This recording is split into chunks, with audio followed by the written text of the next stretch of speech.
नमस्कार, हमारे चैनलों में मैं आपका स्वागत करता हूं। सबसे पहले आपका शुभ नाम जानना चाहेंगे। सुरेंद्र पहलवान हूं, मैं दिल्ली वेटरन्स का अध्यक्ष हूं।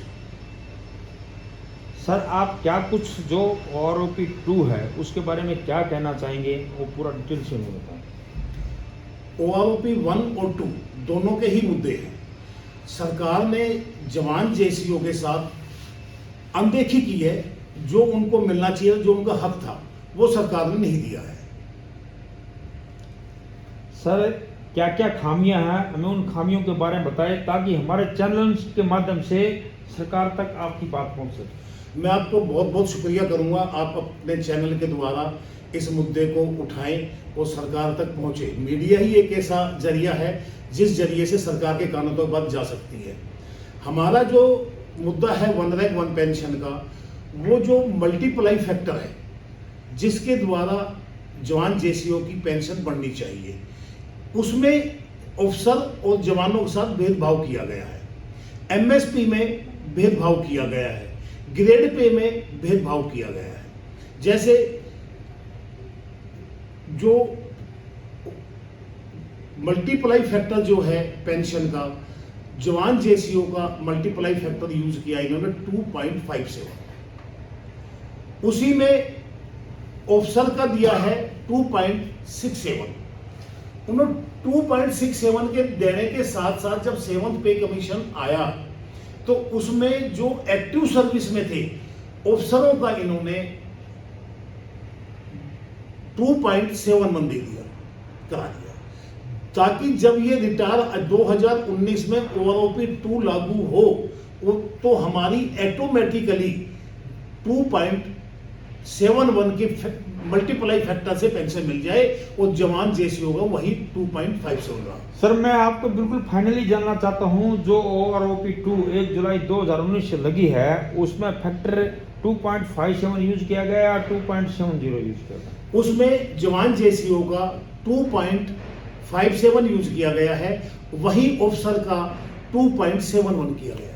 क्या हमारे जो जवान जेसीओ की संस्था है, संगठन है, उसने इसका हाई कोर्ट में कोई भी रिट दायर की है या डिफेंस मिनिस्ट्री को लेटर लिखा है या एमओडी में लेटर लिखा है कि हमारे साथ ऐसे ऐसे अन्याय, और क्या जवाब उसका है? हमारे संगठन दिल्ली वेटरन्स ने पीएमओ को भी लेटर लिखा है, रक्षा मंत्रालय को भी लेटर लिखा है, राजनाथ जी को, और जो आईएएस है जो इसको सारे काम को देखते हैं विजय कुमार, उनको भी लेटर लिखा है। Chief of army staff, chief of naval staff,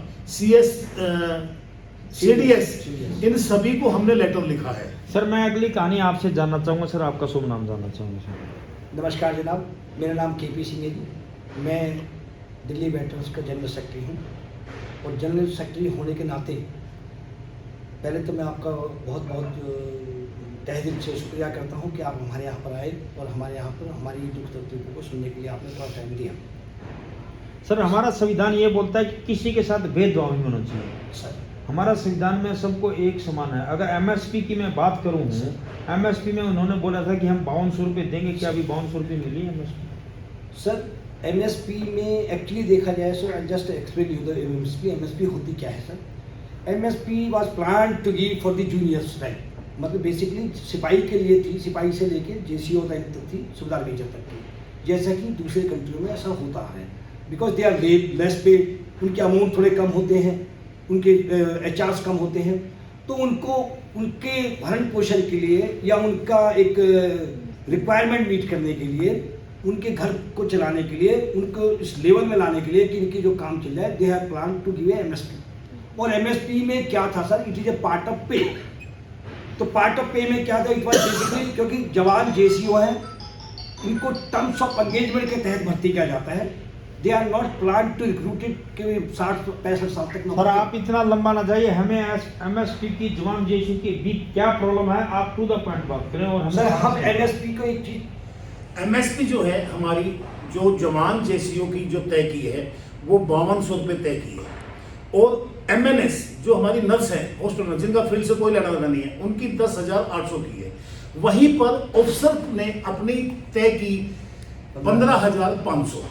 ये जो बड़ा डिफरेंस है, एक बिग डिफरेंस है ये, इस पे हमारा मुद्दा है। सर मैं आपसे पूछना चाहूंगा कि मिलिट्री सर्विस पे है जो वो सभी की बराबर होनी चाहिए, क्योंकि वो भी नौकरी कर रहे हैं, हम भी नौकरी कर रहे हैं। तो ये और एक केस डाला गया था, कहीं एक नायब सूबेदार ने डाला था, कृष्णा नाम है उसका, उस फैसले का क्या हुआ? और हाई कोर्ट में चला था और सुप्रीम कोर्ट में चला गया था, क्या आप उसके बारे में थोड़ा ब्रीफ से कोई भी बता सकते हैं? Thank you sir. मैं KP Singh, vice president Delhi veterans. बहुत अच्छा प्रश्न है ये। एमएसपी जो है ये इक्वल होनी चाहिए सबके लिए, बिकॉज इसके नाम से ही पता लगता है मिलिट्री सर्विस पे। पर इसमें सिचुएशन ऐसी कर दी गई कि इसको 3 भागों में बांटा गया। एक सिपाही से लेके सूबेदार मेजर तक, दूसरा मुझे नहीं पता एमएनएस को क्यों इसमें रखा गया, तीसरा अधिकारियों का एक वर्ग रखा गया। लेकिन एमएसपी ये सबके लिए समान होनी चाहिए मिलिट्री में। और मैं तो ये कहना चाहूंगा कि अप टू सूबेदार मेजर या ऑनररी कैप्टन तक ये ज्यादा होनी चाहिए, बिकॉज वार फ्रंट पे वो लड़ते हैं। मिलिट्री का जो एक्चुअल जिसको कहते हैं घोड़ा जो लड़ता है आगे की तरफ, अधिकारीगण तो पीछे रहते हैं, आदेश देने के लिए वे पीछे रहते हैं, लेकिन छाती पे गोली खाने वाला वो सरहद पर बिल्कुल आगे रहता है। इसलिए एमएसपी को अलग से दिया गया था कि इन लोगों में दिया जाए, लेकिन अधिकारियों ने इसमें भी बंदरबांट करी और ये अपने लिए ज्यादा बढ़ाकर ले गए। सर मैं आपसे भी आपका नाम जानना चाहूंगा सर सबसे पहले। मेरा नाम जोगिंदर सिंह है, लेकिन सुन मुझे नहीं, इसके नो काट बारे में देना सर, knowledge- हम एडिट कर दें। अच्छा सर मैं आपसे ही जानना चाहूँगा आगे का जो क्वेश्चन है, अभी 1 जुलाई 2019 से नई आरोपी आई, उसमें कुछ लोगों की पे बड़ी है और कुछ की कम है। क्या आपने जो लिस्ट आई है, एक लिस्ट है, उसके अंदर पूरा एक चार्ट दिया है, उस चार्ट को ध्यान से देखा है, उसमें किसकी कम हुई है और किसकी ज़्यादा हुई, हमें थोड़ा एक्सप्लेन करें। जो अब सिपाही से अप टू हौलदार रैंक वाई ग्रुप, उसमें कुछ थोड़ा बहुत आया है बढ़ के, लेकिन नायब सूबेदार से ऑनरी कैप्टन तक रिकवरी आई है। किसी की 50,000, किसी की लाख, किसी की 70,000, किसी की 80,000, तो वो रिकवरी होनी है। और हौलदार रैंक तक उनका आया, किसी का 2700 भी आया, 2800 भी आया है, इस तरीके से बढ़ा है। सर आपकी मुख्य डिमांड है भारत सरकार से, रक्षा मंत्रालय से, और जो हमारा आप राष्ट्रपति तक भी हम बात करेंगे कि हम मीडिया के माध्यम से आपकी बात को जो मैंने सारांश में 5 और 7 लाइन में बताई, कि ताकि वो बात हम अखबार के माध्यम से, इलेक्ट्रॉनिक मीडिया के माध्यम से वो आगे तक आपकी बात पहुँचा सके। हमारा जो मेन मुद्दा है वो मल्टीप्लाई फैक्टर, उसको इक्वल करें। अगर जवान जैसे को 2.57 है तो अफसर का भी वही हो, और अफसर का 2.71 है तो जवान जैसे को भी हो। हमारी उनकी पेंशन पे लड़ाई नहीं है। एक कर्नल की पेंशन 56,000 की हो, वो लड़ाई नहीं है। मेरी 10,000 की, उस पर लड़ाई नहीं है। मल्टीप्लाई फैक्टर पे लड़ाई है। मल्टीप्लाई फैक्टर सेम होना चाहिए। वहीं पर एमएसपी सेम होनी चाहिए। 10,000, 15,500 होनी चाहिए, आइदर इसको बीच में करें। एमएसपी एक होनी चाहिए जिससे एक जवान जैसी भी अपना थोड़ा स्टैंडर्ड, लिविंग स्टैंडर्ड अप कर सके। ये एक मुद्दा है। दूसरा डिसेबिलिटी पेंशन का है। डिसेबिलिटी पेंशन एक वार में, ऑपरेशन में, ऑन ड्यूटी, अगर कोई माइन वगैरह ब्लास्ट होगी, कुछ कोई भी एक ऑफिसर का पैर काटना पड़ गया, एक हौलदार का पैर काटना पड़ गया, तो उसमें ऑफिसर को तो पेंशन मिलेगी 2,55,000 रुपये, और वही हौलदार को पेंशन मिलेगी 20 से 22,000 रुपये। ये एक बहुत बिग है। अब जिसको मतलब आपका कहने का भाव डिसेबिलिटी पेंशन बराबर होनी चाहिए। बराबर क्यों बराबर? एक तो उसकी पेंशन 1.25 लाख हो गई, एक हौलदार की 30,000 हो गई, ऊपर से 2.5 लाख रुपए उसको डिसेबिलिटी पेंशन का भी मिल गया, उसको 20,000। तो वो एक ऑफिसर जो है, कर्नल ले लो एग्जाम्पल तौर पे, वो अपने लिए ड्राइवर भी रखेगा, एक हाउस मेड भी रखेगा जो उसकी लुक आउट करेगा। वो 40,000 में क्या क्या रख लेगा? ड्राइवर रखेगा, मेड करेगा, अपने बच्चों को पढ़ेगा।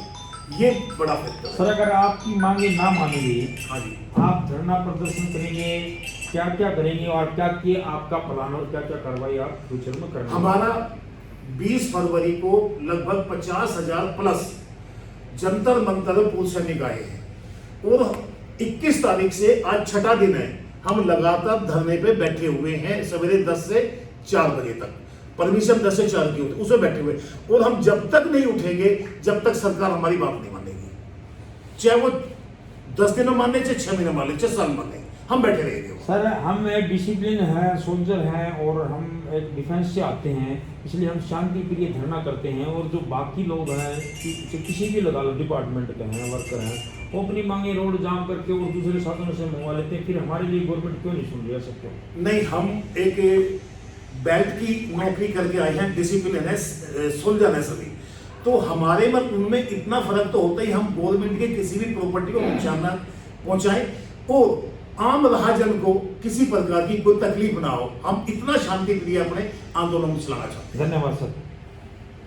काट दो एक बात- आपने और कुछ